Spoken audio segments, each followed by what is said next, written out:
이해란입니다. 리버티 코리아 포스트의 뉴스부터 좀 전달해 드리도록 하겠습니다.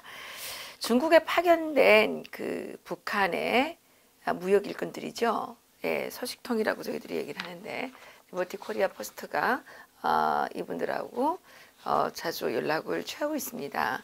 예, 이분들로부터 그 문재인 정권이 이렇게 소개하고 홍보하는 바와는 달리 김정은 정권이 개혁개방에 전혀 관심이 없고 그러한 조짐은 나타나지 않고 있다라고 전해왔습니다.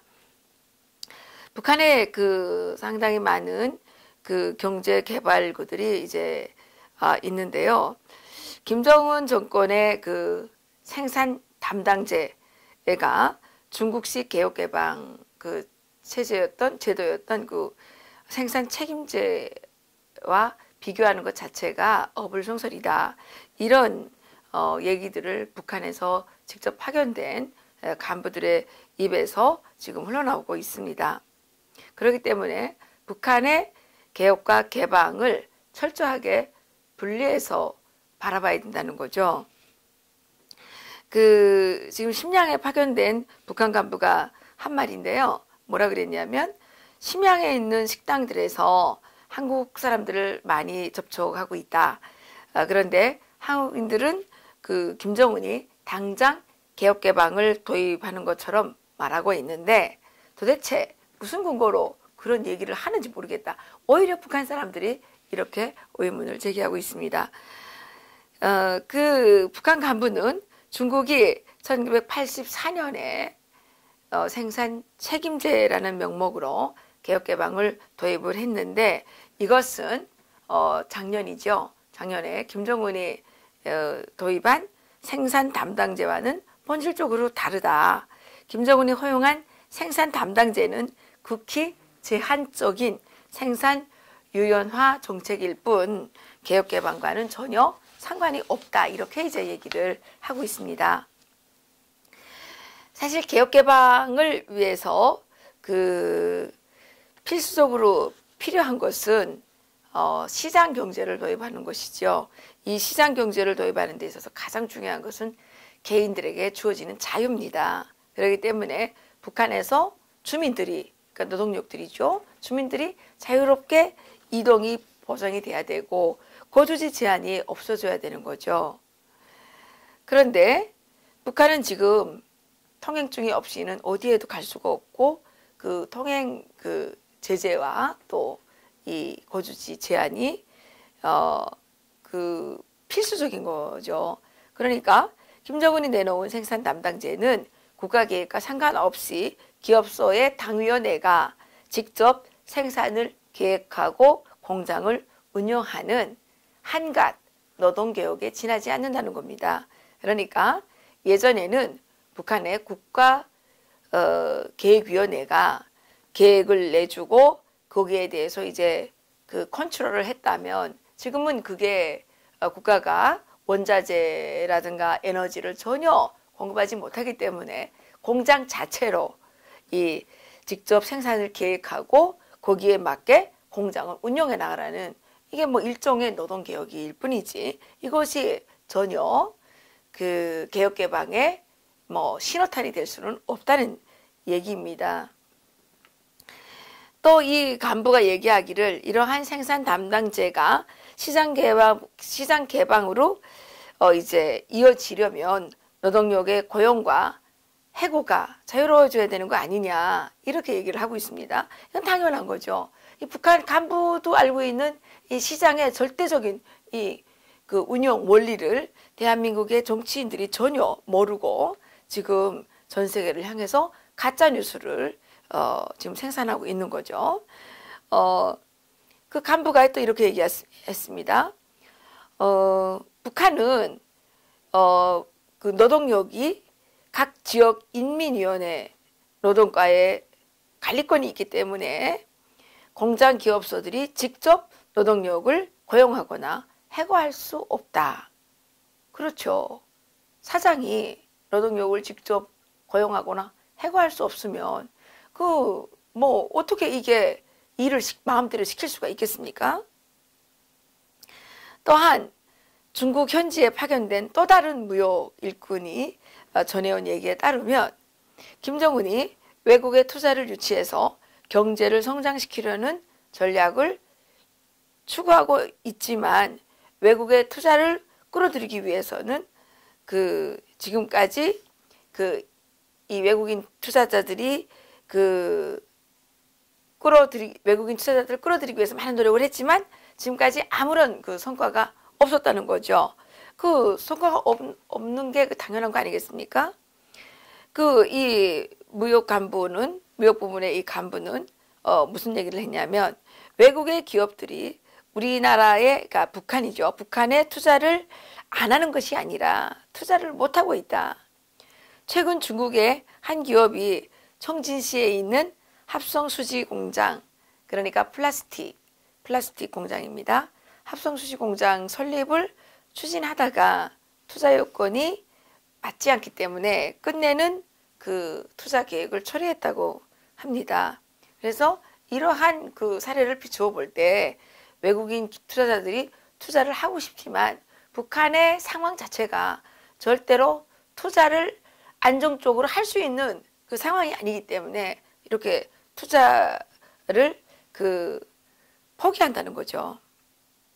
그러면서 이 무역서식통은 중국의 기업은 설립된 공장 운영을 위해 상주 인원 30명을 요구했지만 함경북도 보위부가 기술자를 포함해 상주 인원을 6명으로 제한했다는 겁니다. 그래 외국의 투자는 대외경제개발협력위원회가 주도하는 것이 아니라 국가보위성이 담당하고 있기 때문에 이러한 외국인 투자자들이 투자 초기 단계에서부터 이렇게 난항을 겪는다는 거죠. 그러면서 서식통은 중국의 기업 측은 노동자들의 고용과 해고 권한을 요구했으나 이마저도 허용이 되지 않았기 때문에 공장 설립을 포기할 수밖에 없었다. 외국인 투자와 공장 설립이 그렇게 쉬울 것 같으면 중국인들이 왜 투자를 안 하고 있겠냐 이러면서 북한의 무역 일꾼은 오히려 한국 사람들이 왜 그렇게 어리석게 생각하느냐 이런 반문을 하고 있다는 것입니다. 또한 외국인 투자를 끌어들이려면 노동력과 고용부터 시작해서 또 통신 환경에 이르기까지 투자 환경부터 개선해야 되는데 그러려면 개혁개방이 필수적이어야 되고 개혁개방은 김정은의 체제 안전을 위협하기 때문에 절대로 받아들일 수 없다라는 것입니다. 이럼에도 불구하고 대한민국 정부는 지금 오이사 조치를 해제하고 북한의 대대적인 투자를 예고하고 있죠. 그래서 지금 뭐라 그랬습니까? 한국이 이제 대북 오이사 조치를 해제하겠다고 하니까 트럼프 대통령이 지금 여기에 대해서 제재하는 목소리를 내고 있는 거죠. 한국이 우리의 승인 없이 절대로 안 할 것이다. 이렇게 하면서 오이사 조치 해제에 제동을 걸고 나섰는데요. 강경화 외교장관이 한국의 독자 제재 조치인 오이사 조치 해제를 검토한다라는 발언을 이제 했는데 트럼프 대통령은 우리의 승인 없이 그렇게 하지 않을 것이다. 이렇게 못을 박았다는 거죠. 마이크 폼페이오 국무장관이 9.19 평양선언 남북 군사 합의에 대해서 강경화 장관에게 전화로 뭐 하는 거냐 또 이렇게 강하게 항의를 한 데 이어서 도널드 트럼프 대통령의 오이사 조치 해제에 대한 이 제동 이것은 사실 한국 경제를 상당히 위협하는 신호로 받아들여야 되겠죠.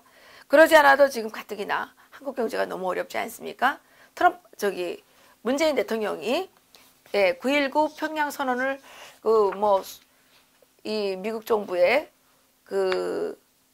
이렇게 설명하기 위해서 또 유엔 총회에 참가하기 위해서 간다고 미국을 방문했는데 결국은 가서 뭘 했습니까? 아주 망국적인 정말 울산 늑약을 훨씬 능가하는 이런 한미 FTA에 서명을 덜컥 하고 오지 않았습니까? 그래서 지금 한국의 자동차 부품 업체들이 그 일요신문 보도에 따르면 8천여 개 정도가 지금 부도 직전에 있다고 하지 않습니까? 그런데 지금 그 미국이 대북 제재를 전혀 풀지 않고 있는데 한국 정부가 독자적으로 이 오이사 조치를 해제하겠다고 하는 데 대해서 트럼프 대통령은 그 백악관에서 한국 정부가 북한과 외교 여지를 만들기 위해서 일부 제재 해제를 검토하고 있다는 질문에 그들은 우리의 승인 없이는 그렇게 하지 않을 것이다.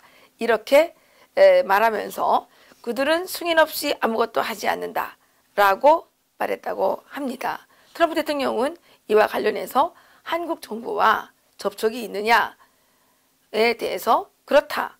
우리 승인 없이 아무것도 하지 않을 것이라고 거듭 강조했다고 하죠.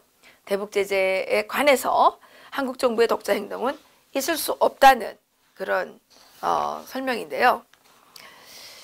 그 대북 제재 완화가 비핵화를 그 보장할 것이다 라고 이제 해왔지만 미국은 그 지점에 도달해야만, 그러니까 비핵화 지점에 도달해야만 제재 해제를 고려할 것이라는 것이 미국 정부의 공식적인 입장이지요. 그럼에도 불구하고 한국 정부가 그 북한으로부터 아무런 사과도 받지 않고 오이사 조치를 해제하겠다고 하는 것은 정말 굴욕적인 남북관계의 일면을 보여주는 것이 아닌가 이렇게 생각이 됩니다. 강경화 장관이 외교통일위 국정감사에서 이해찬 더불어민주당 대표가 오이사 조치를 해제할 용의가 있느냐라는 질문에 관계부처와 검토 중이라고 답변했기 때문에 이 오이사 조치 해제에 대한 논란이 이제 일었는데요. 어쨌든 트럼프 대통령은 김정은과 사랑에 빠졌다. 또 뭐 여러 가지 좋은 얘기를 하고 있지만 트럼프 대통령은 아직까지 그 북한에 대한 대북 제재에서 한 걸음도 양보한 것이 없습니다. 그런데 핵을 머리 위에 이고 살고 있는 우리 대한민국 정부가 앞장서서 이렇게 대북 제재 해제에 총대를 메고 있다는 것은 어느 모로 보나 대한민국 국민의 국익과 대한민국 국민의 생명보다는 김정은 정권의 그 정권 유지에 더욱더 그 혈안이 되어 있는 현 정부의 작태를 보여주는 것이라고 그 말씀드릴 수가 있겠습니다. 또 한편으로 북한이 이제 문재인이 지금 그 외국에 가 있죠. 그 문재인 대통령이 평양에서 열린 남북 정상회담 때 김정은에게 프란치스코 교황을 만나라고 하는 어떤 그 제안을 했고 그 제안에 따라서 이제 그 김정은이가 교황님이 오시면 열렬히 환영하겠다 뭐 이렇게 이제 말했다는 그 한마디 말 때문에 지금 교황청을 찾아가서 교황에게 그 북한을 방문해 달라는 제안을 드렸다고 하죠. 이것 때문에 외신들은 그러니까 문재인을 김정은의 에이전트 또는 수석 대변인이라고 이제까지 얘기를 하고 있는데, 그러면 이 교황이 북한을 방문하는 것이 과연 적절하냐 하는 문제가 있습니다. 이 적절하냐 하는 문제가 있는데, 사실 북한에는 성당이 한 개밖에 없는데 이 북한 성당에는 사실 신부가 없습니다. 예, 신부가 없고요. 그 북한이 이 장충 성당을 만들게 된 것은 89년 세계 청년학생 13차 세계 청년학생 축전 때 외국에서 오는 손님들이 혹시라도 천주교 신자가 있는 경우에 성당이 없으면 그 미사 드릴 데가 없다라고 해서 하나를 만든 것이 전부입니다. 그리고 북한의 그 김일성 대학에 정교학과가 있긴 있지만 거기에는 이제 기독교를 상대로 하는 신학을 그 가르치는 학부가 있긴 있지만 그 사제를 키우는 이 관은 없는 것으로 알고 있습니다. 그런데 사지 한 명도 없는 이 북한에 교황에 방북하는 것이 과연 적절한지 또 문제가 하나 있고요. 또 한 가지는 이 교황의 방북 초청이 이번이 최초냐? 그렇지 않다는 겁니다. 1991년에 김일성도 이 교황을 초청하기 위해서 TF를 구성해 가지고 작업을 했지만 그 북한이 종교를 받아들일 경우에 북한 김일성 정권이 위태롭게 되는 것을 감안해서 포기한 적이 있었다고 태영호 공사가 그 3층 소기실에 그 비밀 암호에서 그 언급을 한 적이 있죠. 그 당시 그 교황은 요한 바오로 2세였죠. 사실 요한 바오로 2세 그 교황은 상당히 그 자유 시장 경제 체제, 자유민주주의에 대해서 우호적인 분이셨고 한데 이번에 프란치스코 이 교황님은 좀 다르시죠. 예, 그동안 이분은 한 번도 북한의 그 정말 열악한 그 인권 상황에 대해서 이야기를 하신 적도 없었고요. 또 이분이 과연 김정은을 만나서 비핵화에 대한 요구를 할 수 있을지, 북한의 정치범 수용소를 해체하라고 권고할 수 있을지 이런 문제가 있는 것입니다. 만일에 이 교황의 방북이 이루어져서 교황님께서 평양에 가셨는데 이 핵미사일 문제 이것도 하나도 해결하지 못하고 정치범 수용소에 대해서 언급조차도 못하고 김정은으로부터 그 아주 허와사치스러운 그런 접대만 받고 돌아오게 된다면 그럼 뭐가 되겠습니까? 그렇기 때문에 국내 천주교 일각에서도 부정적 전망이 나오고 있다는 것입니다. 바티칸의 그 사정에 정통한 천주교계 인사는 교황청 외교 관례에 비춰볼 때 교황의 평양 방문은 가능성이 극히 낮다. 교황이 특정 국가를 방문하기 위해서는 정부와 천주교 교회가 공동으로 초청하는 형식을 갖춘다. 그런데 이번 김정은 위원장의 교황 초청은 직접 친서를 보낸 것도 아니고 발언이 방송을 통해 공개되지도 않았다. 이것은 외교 관례에 비추어 볼 때 상당히 결례라는 것입니다. 그리고 아까도 언급했다시피 북한에는 천주교 사제가 한 명도 없고 공식적으로 사제와 신자가 확인되지도 않은 상황에서 교황이 평양을 방문하게 되면 자칫 북한이 준비한 정치 이벤트에 이용당할 수 있기 때문에 이 교황이 방북을 지금 당장 시행하는 것은 부정적이라고 이제 천주교 내부에서 이러한 의견이 나오고 있다는 것입니다. 어쨌든 지금 중요한 것은 문재인 대통령이 대통령 취임한 지 1년 한 반 정도 되죠. 이 사이 동안에 별로 한 게 없어요. 한국 경제는 너무나도 지금 추락하고 있고 백성들의 이 민생의 이 고통의 신음소리가 지금 하늘 땅을 진동시킬 것만큼 어려워지고 있습니다. 지금 이 종로 주변에 상당히 많은 가게들이 문을 닫았고 빈 가게가 속출하고 있는 상황입니다. 그런데 그동안 이 문재인 대통령이 한 일을 굳이 꼽자면 김정은의 이미지를 바꾸어주는 메이커밖에는 한 게 없지 않습니까? 김정은을 미소 쇼에 끌어들여 가지고 김정은의 그 악마의 이미지를 희석시키고 김정은을 쓸만한 상대할 만한 인물로 이 메이킹 하는데 어느 정도 성공을 했죠. 저는 이런 과정을 바라볼 때 사실 문재인 대통령이 취임해가지고 등장을 해서 계속 미소 쇼를 했어요. 이 건물 그 위에 세워놓은 그 광고판들 있지 않습니까? 거기에도 계속 나와서 웃으면서 뭐 광고 모델 찍었죠. 그리고 정말 영혼이 없는 웃음을, 항상 입을 하 벌리고 영혼이 없는 웃음을 계속 남발을 했죠.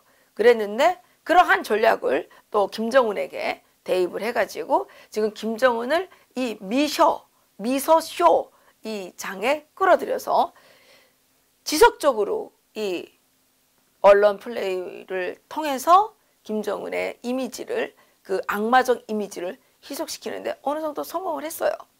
어느 정도 성공을 했는데 이러한 성공이 진정한 한반도의 평화를 가져오겠느냐? 거기에는 상당히 부정적이라는 거죠. 지금 문재인 대통령이 김정은의 그 악마적 이미지를 이렇게 희석시키는 그 뒷면에서 김정은은 북한 주민들을 더욱더 탄압하고 있다는 겁니다. 지금 북한은 신공안 정국으로 치달아서 남한에 대한 동정적인 또는 남한을 좀 이렇게 찬양하는 이런 발언을 하게 되면 정치범으로 끌려가게 되고요. 또 이 간부들이 장마당에 나와서 주민들 사이에 그 시장에서 거래를 하면서 뭐 김정은에 대해서 좀 부정적으로 얘기를 한다든가 이 남한에 대해서 긍정적으로 얘기를 한다든가 이런 발언이 나오지 않도록 지금 적극적으로 통제를 하고 있습니다.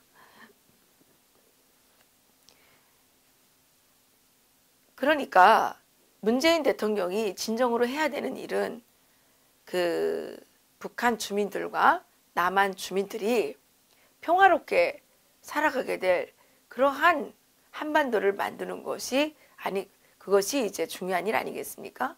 그런데 문재인 대통령은 오히려 북한 주민들을 더욱더 그 공포 정치 속에서 학대당하게 하고 탄압당하게 하고 더욱더 고통스럽게 하는 행동을 지금 하고 있다는 거죠. 그러면서 그 독재자, 그 살인 악마 김정은의 이미지만 이렇게 희석시켜서 김정은 정권을 천년만년 유지시켜 주려는 이런 정말 반역적 행위를 하고 있다는 사실입니다.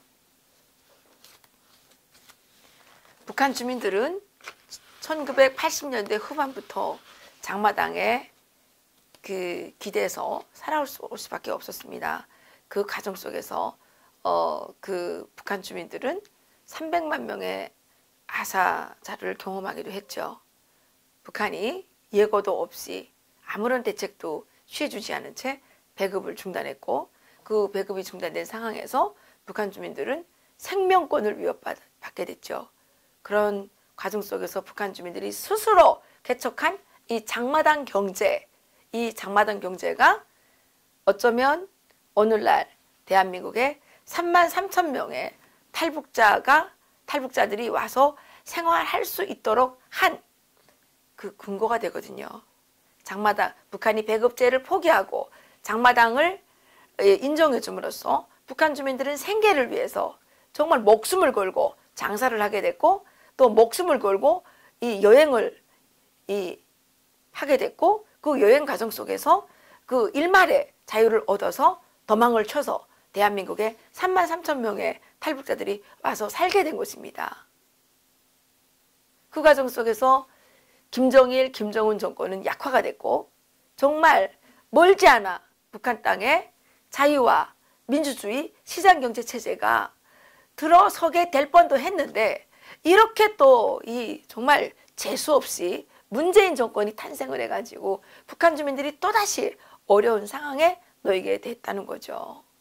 국민 여러분, 그렇다고 해서 북한 주민들의 평화가 깨지고 북한 주민들이 더욱더 그 공포정치 속에서 탄압을 당하게 된다고 해서 그러면 대한민국 국민들의 생존권은 올바로 보장되겠습니까? 지금 어떻습니까? 우리나라 국민들은 이 북한에 쌀을 퍼주었는지는 모르지만 우리나라 쌀 창고들이 지금 상당히 많이 비어지고 있고 쌀값은 지금 상당히 폭등을 하고 있고 물가가 폭등을 해서 자영업자들은 지금 얼마나 고통을 겪고 있습니까? 자영업자들은 또 이 최저임금 인상 때문에 52시간 노동제, 강제 노동제 때문에 얼마나 고통을 겪고 있습니까? 국민들의 생존권이 위협받고 있고 국민들이 이 생명권이 지금 경각에 달해 있는데 문재인은 지속적으로 김정은의 이미지만 좋게 해주는 이러한 행위를 하는 데 대해서 이것이 과연 대통령의 책무인가? 이런 사람이 과연 대통령의 자격이 있느냐? 이거 묻지 않을 수 없지 않겠습니까? 박근혜 대통령께서는 그런 행동을 한 것도 없는데 지금 탄핵을 당해서 감옥에 가 계시지 않습니까? 30년 이상 형을 지금 그 중형을 선고받고 이게 뭡니까? 이게 뭡니까? 국민 여러분들이 양심이 있다면 문재인의 이러한 행위에 대해서 이거 용서해야 되겠습니까? 지금 대한민국 국민들 다 죽어나가게 생겼는데 평화가 뭡니까? 이거는 평화가 아니라 평화를 파괴하는 것이고 북한 주민들을 더욱더 고통스럽게 하는 것이고 한반도의 번영과 발전을 완전히 파탄시키는 그러한 행위라고 말씀드릴 수가 있겠습니다. 예, 될수록이면